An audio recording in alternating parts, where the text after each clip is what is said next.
Chicos, bienvenidos a un nuevo video. Mi nombre es Ignacio Román, soy estudiante de medicina y hoy les voy a estar explicando sobre el tema de historia clínica e impresión general para el curso de epidemiología. Ya hemos visto el primer tema introductorio, que es signos y síntomas generales. Ahora vamos a ver el segundo tema, que es historia clínica, y después en los siguientes videos vamos a tocar los demás temas de semiología. Así que sin más preámbulos, aquí tengo preparado este gráfico. Ahí tengo preparado este gráfico en donde vamos a ver la historia clínica y la impresión general. Primero tienes que saber que la historia clínica no es solo un texto, sino es un conjunto de conceptos. Es una narración de los acontecimientos que están enfocados hacia un diagnóstico y es un tratamiento para un paciente. Tiene diferentes características, ¿no? Es un documento médico, es un documento científico, un documento económico, un documento humano y un documento legal. Todos estos conceptos son parte de la historia clínica. Es un documento legal, ya que tiene valor en una corte o en cualquier tipo de situación de aspecto legal, ya sea para la resolución de un tratamiento o para la corrección de este. Es un documento humano, es un documento económico, porque al igual que todo servicio, ya sea en una institución pública o en una institución privada, se tiene que pagar. Y entonces la historia clínica refleja el precio que tienen aquellos exámenes, aquellos procedimientos y aquellos fármacos que se aplican a un paciente. Es un documento médico, ya que es aquel que va a comunicar de médico a médico qué tal está el procedimiento, qué tal está el estado del paciente y si el diagnóstico fue correcto y si el tratamiento está funcionando. Y la historia clínica, al igual que todo documento, tiene también una estructura, que es la anamnesis, el examen físico, el resumen semiológico, las consideraciones diagnósticas, la evolución diaria y la epicrisis. Vamos a empezar con la anamnesis. La anamnesis es simplemente un interrogatorio indirecto. No es un interrogatorio, no es simplemente preguntas de sí y no y de que tú vayas anotando los datos. Es una conversación, es una, es una charla en donde tú vas a indagar la información del paciente según preguntas, ¿no? Aquí se va a iniciar la base de la relación médico-paciente, que es lo más importante para un buen tratamiento y un buen diagnóstico. El paciente, según el grado de información que nos den, nos vamos a poder acercar más o menos a un diagnóstico. Así que es muy importante de que esté en un ambiente tranquilo y respetuoso, de que nuestra actitud sea correcta y por supuesto la del paciente también, ya que sabemos que la relación médico-paciente es no es solo de, por así decirlo, de una presentación, es un equipo, son el médico y el paciente es un equipo que nuestro objetivo en común es la resolución de la enfermedad del paciente. Así que bueno, esa es la anamnesis. Nosotros vamos a ver los datos personales, que todo lo que pedimos tiene su importancia. El nombre es muy importante, la edad, ya que hay enfermedades que se pueden dar en diferentes grupos etarios, el estado civil, para ver si hay un contacto de emergencia, su esposa, y si no es su esposa, pues quizá otro familiar, su ocupación, ya que hay muchas enfermedades que se pueden dar por diferentes trabajos, ¿no?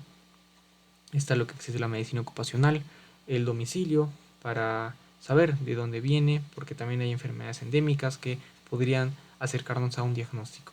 Tenemos que saber por qué el paciente ha venido, cuáles son sus síntomas, qué le duele, qué siente, qué procedimientos tuvo antes, ya sean diagnósticos o terapéuticos, y también tenemos que saber eso, o sea, si vino por algún dolor o por alguna molestia, pues si somos el primer lugar al que viene, y si no somos el primer lugar, entonces qué médico es el que lo estaba tratando, qué tratamiento le dieron, qué procedimiento le hicieron y qué resultados obtuvieron. Todo es importante plasmarlo en un orden cronológico, ¿no? Y también tenemos que saber que tenemos que notar los síntomas principales que refiere el paciente. También una parte muy importante de la anamnesis es los antecedentes. Los antecedentes los podemos dividir en varias categorías. Fisiológicos, ¿no? Cómo fue su nacimiento, cómo creció, si creció normalmente, en el caso de que sea una mujer, la edad de su primera menstruación, el ritmo menstrual, la última menstruación, si tuvo enfermedades previas en la infancia o en la adolescencia, si tiene alergias, si tiene cirugía, solo un trauma, cómo es su ambiente en general, ya sea por el ambiente posiblemente está expuesto a algo, o quizá un ambiente que esté lleno de estrés, cuál es su ocupación, de dónde viene, cuál es su nivel educacional, cuáles son sus hábitos, sus hábitos de alimentación, qué tal están sus deposiciones, qué tal está su diuresis, qué tal está durmiendo, si consume algún tipo de sustancia, qué tal está su actividad física y si está tomando medicamentos recientemente. Y también es importante saber su sexualidad, ya que muchos síntomas se pueden explicar por hábitos sexuales que pueden conllevar a ITS.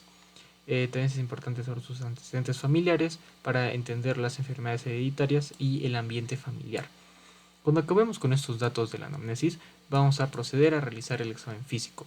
El examen físico es simplemente un examen que se va a valer de nuestros sentidos y de algunos instrumentos sencillos, ¿no? Como en el caso del estetoscopio, por ejemplo, o el martillo de reflejos, que son de los más conocidos, son los instrumentos más conocidos, pero hay muchos más, ¿no? El tensiómetro, el oxímetro y muchos otros que nos van a ayudar a tener datos del estado de nuestro paciente antes de pedir los otros exámenes, ¿no? Se tiene que hacer en orden segmentario y en orden de procedimiento. ¿Eso qué quiere decir? Que en orden segmentario es pues de la cabeza a los pies. Y también tenemos que saber que hay 4 exámenes, 4 partes del examen físico que las solemos aplicar. En la inspección, la palpación, la percusión y la auscultación. Tenemos que saber que cada sistema y cada segmento tienen exámenes más útiles que otros. O sea, por ejemplo, la auscultación se da mucho en el tórax. Es muy normal, pero por ejemplo en las extremidades no se suele auscultar. Y por eso tenemos que descartar qué exámenes pueden ser más útiles que otros y qué procedimientos pueden ser más útiles que otros. Junto con esto vamos a ver que la impresión la inspección se ve desde el primer contacto. O sea, tú nos vas a visitar al paciente o el paciente en el consultorio, ya lo estás observando. Ya ves qué tal está, qué tal camina, qué tal está su rostro y todo, vemos todo en general de qué cosas podría indicar quizá una patología o el estado del paciente. Aquí eso es la inspección general. Después entramos por la inspección segmentaria, ¿no? En donde nosotros vemos de la cabeza a los pies los segmentos, si tiene alguna lesión, si hay una asimetría, si hay, no sé, un nódulo, nosotros nos fijamos en todo eso. Después de eso seguimos con la palpación, en donde hay diferentes técnicas, en donde hay diferentes procedimientos en los que podemos tocar a los órganos y al tejido del paciente. Tenemos que reconocer que la palpación es diferente del tacto. El tacto es simplemente introducir los dedos por los orificios naturales, ¿no? Por ejemplo, en el caso de la evaluación de próstata. Tenemos que evaluar en la palpación diferentes cosas, la sensibilidad del tejido, si hay dolor, si hay puntos dolorosos más que otros, si hay una irradiación del dolor, si hay una hiperalgesia, la temperatura de esta zona, si está aumentada podría ser una inflamación. Tenemos que corroborar con el cronómetro siempre, porque también podría ser una fiebre, ¿no? Eso sí, tenemos que detectar variaciones locales. De los órganos tenemos que ver su forma, su tamaño, su consistencia y su situación. Esto, por ejemplo, pues en el caso de los ganglios tenemos que ver si son móviles, si el paciente no siente dolor, si son de un tamaño normal y si no están así, entonces podría indicar una adenitis, por ejemplo. Así que es muy importante ver esas características de los órganos, ¿no? Ya sea por una maniobra de deslizamiento o por una maniobra de tanteo y acecho. Eh, Cada órgano, cada zona tiene sus técnicas, así que pero los englobamos en estas dos maniobras de deslizamiento y de tanteo y acecho. Pero por ejemplo tenemos la palpación ganglionar, la palpación de las glándulas salivales, diferentes maniobras para palpar la tiroides. Entonces ahí eso lo vamos a estar viendo poco a poco. También tenemos que ver los movimientos. ¿Eso qué quiere decir? Si hay vibraciones, por ejemplo en el caso de un frote pleural, en el caso de un fremito, en el caso de los latidos, qué tal están los latidos, los movimientos respiratorios. Y aquí también podemos ir sacando funciones vitales, ¿no? Como la frecuencia respiratoria y la frecuencia cardíaca. Como tercer estudio tenemos la percusión, de que la percusión es el analizar los sonidos generados al golpear algunas zonas de la superficie corporal. Nosotros simplemente vamos a usar la técnica dígito-digital, que es de que el dedo percutor va a golpear sobre el dedo plexímetro. Aquí lo que vamos a hacer es que el dedo plexímetro va a acomodarse a la superficie corporal donde queremos percutir y el dedo percutor va a golpear por debajo de las uñas sin mover nada del brazo, solo la muñeca. Tiene que ser un movimiento de esta forma y tiene que generar un sonido que varía dependiendo de la zona, ¿no? Más que todo esto se aplica mucho para el estudio de los pulmones, en donde podemos ver diferentes sonidos como la sonoridad, la matidez, el timpanismo, también hay una hipersonalidad, una submatidez, de que se ve dependiendo de cada órgano y dependiendo de cada zona. Esto se ve a mucho... Esto por ahora es muy general, ¿no? Por ejemplo, que la sonoridad es el sonido de un pulmón aireado. Eso es muy general. Pero en el caso de semiología respiratoria lo vamos a ver mucho mejor. Así que el video también va a estar muy pronto. De hecho, creo que lo voy a subir junto con este. Así que ahí va a estar la semiología respiratoria para entender más estos conceptos de la percusión. Y por último tenemos la auscultación, también muy usado en la semiología respiratoria y también en la cardíaca. Simplemente es la apreciación de sonidos que generan los órganos, ¿no? En el caso de los órganos cardiovasculares, pulmonares o abdominales, ¿verdad? Aquí cada uno de estos órganos tiene su sonido y tiene las variaciones de esos sonidos, que también se ve en la semiología de cada uno de estos sistemas. Y bueno, ya hemos acabado con lo que es el examen físico y la anamnesis, que son, por así decirlo, los dos pilares más fundamentales de una historia clínica. Después de eso va a venir, por ejemplo, el resumen semiológico, que es simplemente datos positivos de la anamnesis y del examen físico. Datos de que nos podrían llevar a un diagnóstico, ¿no? Se escuchó esto por aquí, en la palpación se sintió esto, y todo eso podría llevar hacia un diagnóstico, ¿no? Las consideraciones diagnósticas, ¿no? Aquí se van a ver todos esos síndromes clínicos y vamos a sacar los diagnósticos diferenciales y presuntivos, ¿no? Y obviamente cuando ya tengamos estos diagnósticos, pues vamos a ya tener un plan terapéutico y también los estudios complementarios necesarios. También en la historia clínica vamos a ver la evolución diaria, en donde, pues como su nombre dice, vamos a ver cómo evoluciona el estado del paciente y cómo va evolucionando el estado de la enfermedad. Y por último tenemos la epicrisis, que es, por así decirlo, el final de la historia clínica. En el caso de un paciente hospitalizado es en el momento del alta o del fallecimiento. Y en esta epicrisis tenemos que repetir el motivo por el cual fue internado, qué tratamiento hemos usado, el resultado de los exámenes y el estado en el momento en que se dio de alta o en el que falleció. Tenemos por último lo que es la impresión general. La impresión general, como su nombre dice, es la impresión general, de que vamos a ver 7 aspectos. Vamos a ver el estado de conciencia, la actitud o postura, el decúbito, el hábito, las facies, el estado de nutrición y el estado de hidratación. Todo esto va a ser muy útil colocarlo en la historia clínica, así que vamos a ver cada una de estas características. Primero vamos a tener el estado de conciencia. El estado de conciencia lo vamos a dividir en dos para evaluarlo. El nivel de conciencia y el contenido de la conciencia. ¿Cuál es la diferencia entre estos dos? El nivel de la conciencia es qué tan alerta es el paciente, qué tan atento está. Mientras que el contenido de la conciencia es si se ubica en el espacio y el tiempo. Eso es lo importante. El nivel de la conciencia tiene 4 niveles: la vigilia, la somnolencia, el estupor y el coma. La vigilia es un paciente atento, un paciente despierto. La somnolencia es un paciente que tiene un poco de tendencia a quedarse dormido. Y el estupor es un paciente que está dormido, pero que responde ante estímulos dolorosos. Pero después de responder a esos estímulos vuelve a quedarse dormido. En cambio, el coma es un paciente que no despierta absolutamente con ningún estímulo. Y esto pues son las variaciones del estado de alerta, ¿no? De qué tan despierto está el paciente. En cambio, el contenido de la conciencia, vamos a evaluar la orientación autopsíquica y alopsíquica.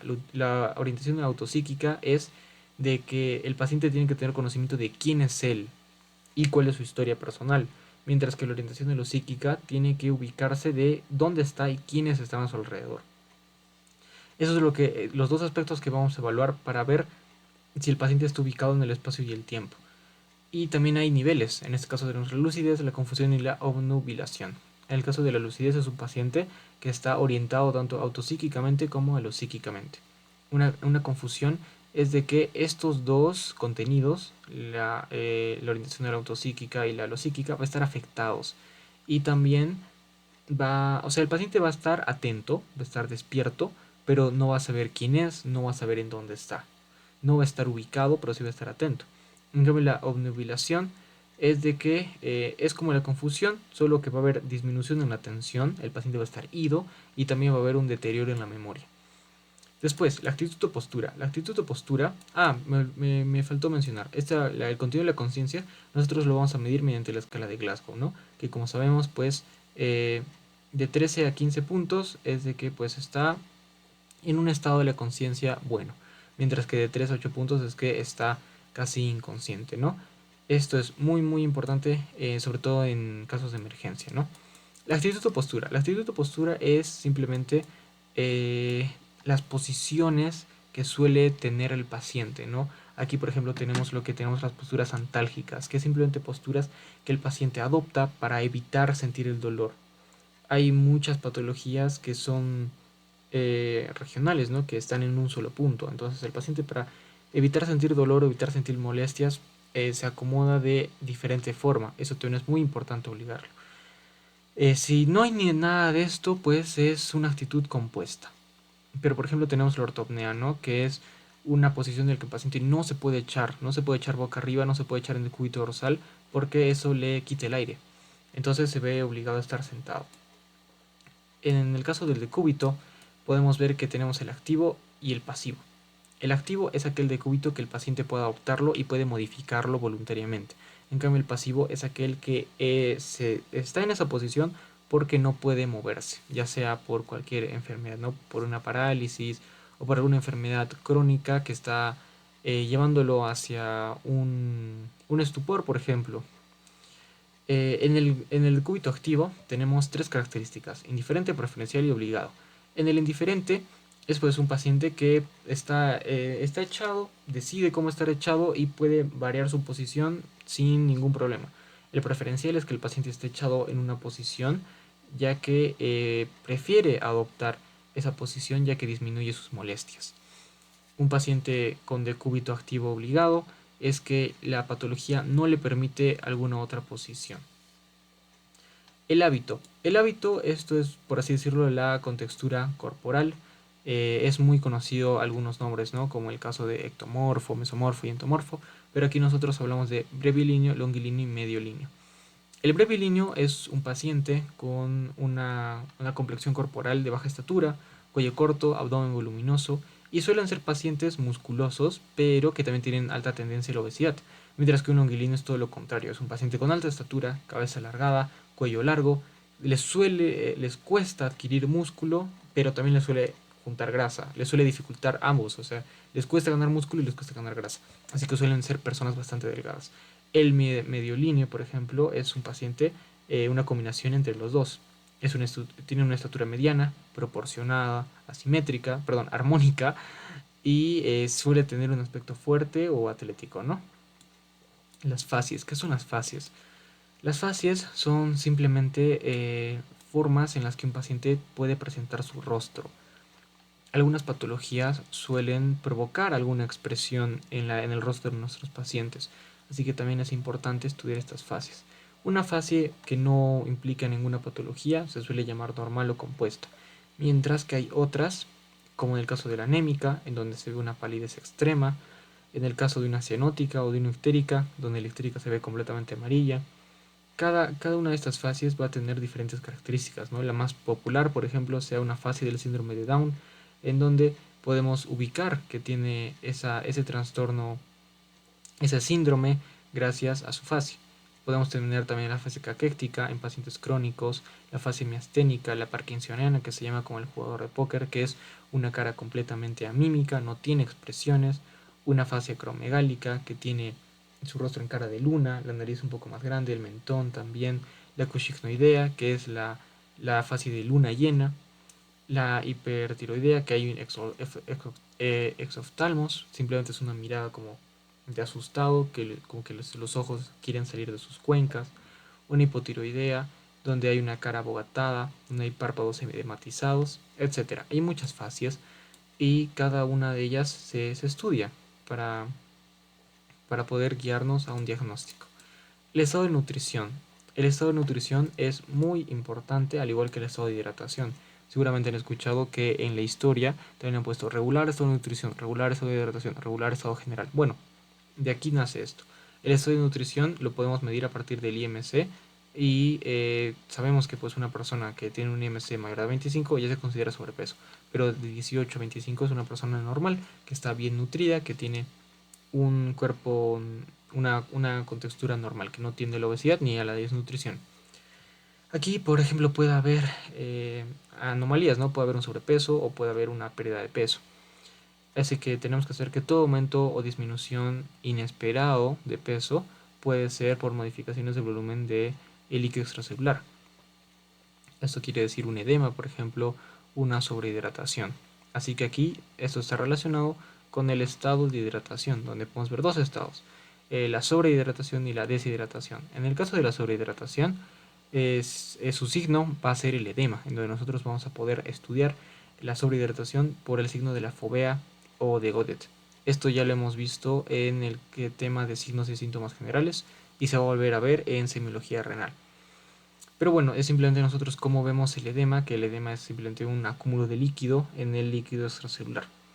La deshidratación, en cambio, como vemos, puede tener varias causas, ¿no? Falta de aporte, uso excesivo de diuréticos, una diarrea o vómitos, sudoración excesiva, poliuria, o en el caso de las personas, los pacientes grandes quemados, que ahí tienen una pérdida de agua masiva por su estado.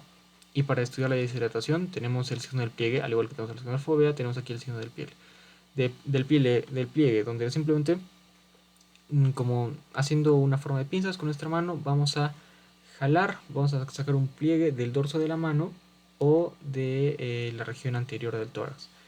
Y pues vamos a ver la regresión de este pliegue. Una persona hidratada, el pliegue va a volver automáticamente. Mientras que si el pliegue se mantiene por algunos segundos, como más de 3 segundos, más de 5 segundos, podría indicar un estado de deshidratación. Pero obviamente en personas mayores, en personas de la tercera edad, en el caso del dorso de las manos, la piel suele perder elasticidad. Entonces se suele quedar el pliegue, pero eso no quiere decir que esté en un estado de deshidratación. Bueno, y esto es todo para la historia clínica y el examen físico. Espero que este video les sea de utilidad y cualquier tema que quieran que toque o cualquier duda que tengan me lo pueden poner aquí abajo. Y bueno, nos vemos en el siguiente video.